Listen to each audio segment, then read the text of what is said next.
Hello. It's been a bit. It's been a while.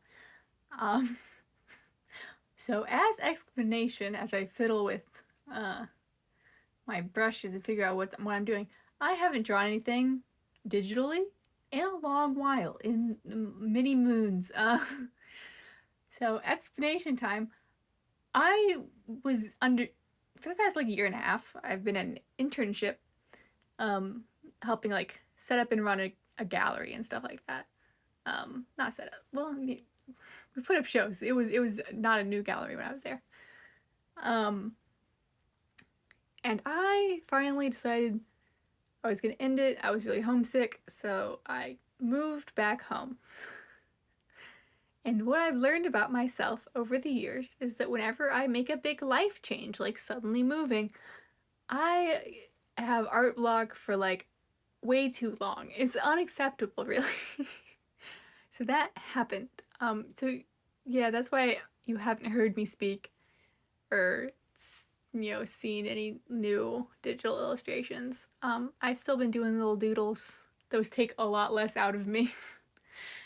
um, so you've definitely seen those if you've been around. But yes, that is my explanation. That is the excuse. I don't know what we're doing next week. I will do my best. But for this one, it really shaped kind of how I went about it. That it was my first time back because I was not confident I would finish it. Um, so I kind of designed it so that it would look good enough at several stages. So I could ask myself, okay, am I done or can I keep going? Do I want to keep going? Because when I started it, I was not feeling like I wanted to draw. I ended up really liking her, but yeah, it was kind of, I didn't start with good feelings about it.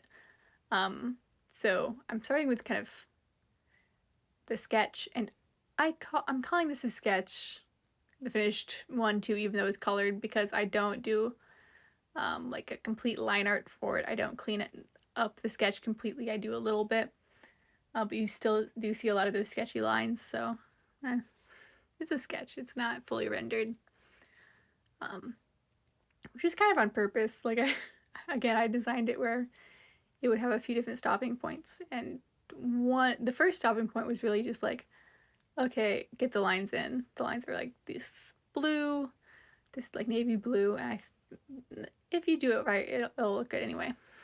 And then I decided, of course, to keep going after that point, but that kind of informed my order of operations here. Beyond that, I was going for a summery vibe because my art block has corresponded with summer, and now it's late.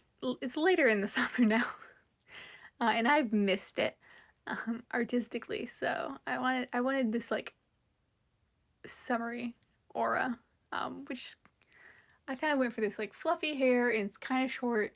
It just I just wanted to feel like light and cool in the heat, you know. And I'm gonna give her an off the shoulder kind of top, mostly off the shoulder. I just I want it to be fun. Beyond that, with this pose, like the interesting part about it is just that you're kind of looking up at her a little bit, like you see a little bit at the bottom of the chin and kind of the bottom of her nose. Kind of, she has her head tilted back, or she's a little taller than you.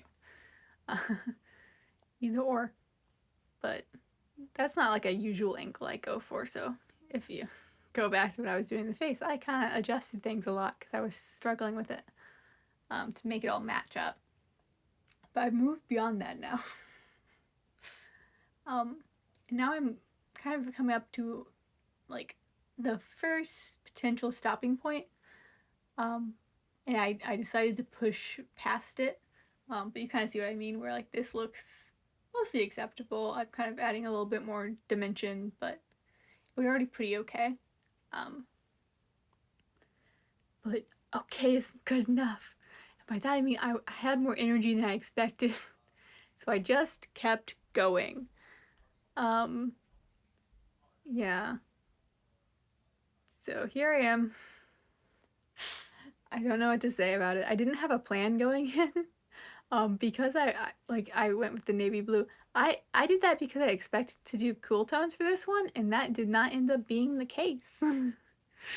I was incorrect. You'll see in a little bit. But here I am deciding, okay, I didn't like that stopping place. I'm gonna kind of thicken some areas of the lines, kind of add more dimension to the shapes, like add a little bit more contrast about how like things overlap each other. And I'm gonna start with the hair because the hair was very light, and like the lines compared to the shading. So I felt like there was a lot of detail lost. And I'm also gonna do that with kind of like the jawline in a little bit, and a little bit more with the hair afterwards. It was just, I felt it wasn't very impactful how it was, so I wanted to oomph it up a little bit. But yeah, I did not miss making these voiceovers because there's always downtime that I just don't know what to do with. Yeah, kind of cleaning up the sketch a little bit, adding a little more definition to her eyes and stuff like that. Yeah, I'm about to do the jaw, I think. Yeah.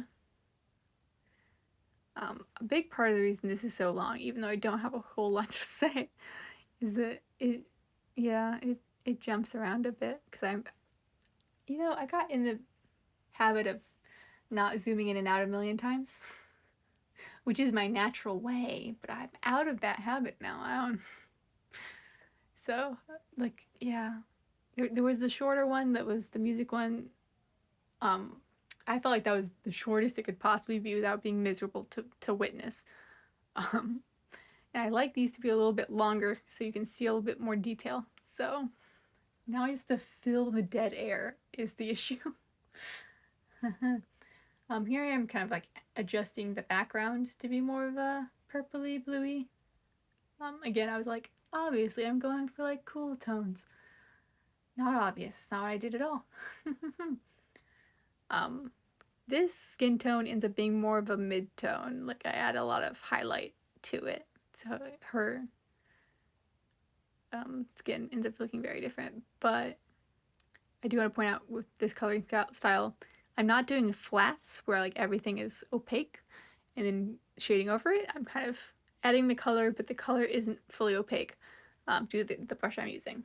So that kind of underlayer that's in the background shows through under it and kind of affects the skin tones, which kind of impacts how the colors work in my color picking process. So I'm adding, I believe at this point I'm adding a little bit of blush and stuff like that, the lips and the cheeks and stuff like that. But I do go back later and I pump that up after I add shadows. So if my voice sounds tired, it's because this is not my first attempt at recording this voiceover, and I'm out of practice, so. Yeah. I always find it interesting when, like, you're shading over top of, like, shading in the sketch, like hatching.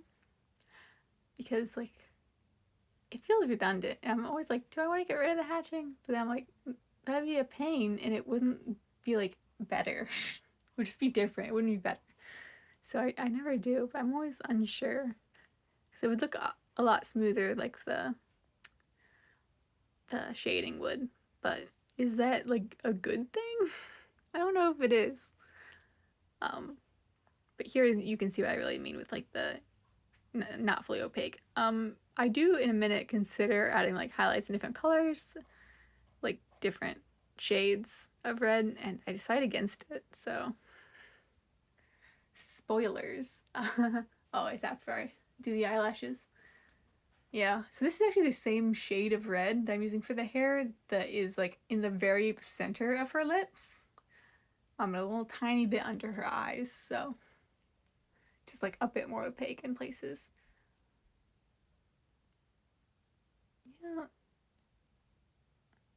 Yeah, here I am considering, like, a lighter pinker highlight and deciding against it. And just kind of, like, filling in things a little bit. more artistically and aesthetically. Yeah, this whole thing, I mentioned summery vibes, but it's also very like pastel and soft. And oh, here I am. Yeah, did I? Is that the time I got it right? The first time I added like the whites of the eyes, I used the wrong white because it wasn't fully white. It was like a very light gray, and it was a cool gray. And I thought with the background it would work, and then I had to be like, "You have not been doing cool tones for this entire time, except for the line art." So I had to make it a warm gray because it looked wrong and incorrect. So I'm gonna add more of a highlight to this in a second because it's a little dark, but yeah, there we go.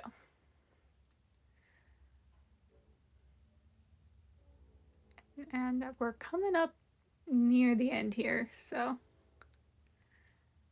yeah, I always like to sneak a few extra shades in the eyes. So she has blue eyes, but I get a little bit of green in there and more of a teal blue at the top. Yeah. I was really struggling because like this is a really soft style of shading, and I always want to like make the eyes so sparkly, and I had to like resist the urge to match with the whole aura of the piece. Yeah. So there she is. Thanks for watching. Goodbye.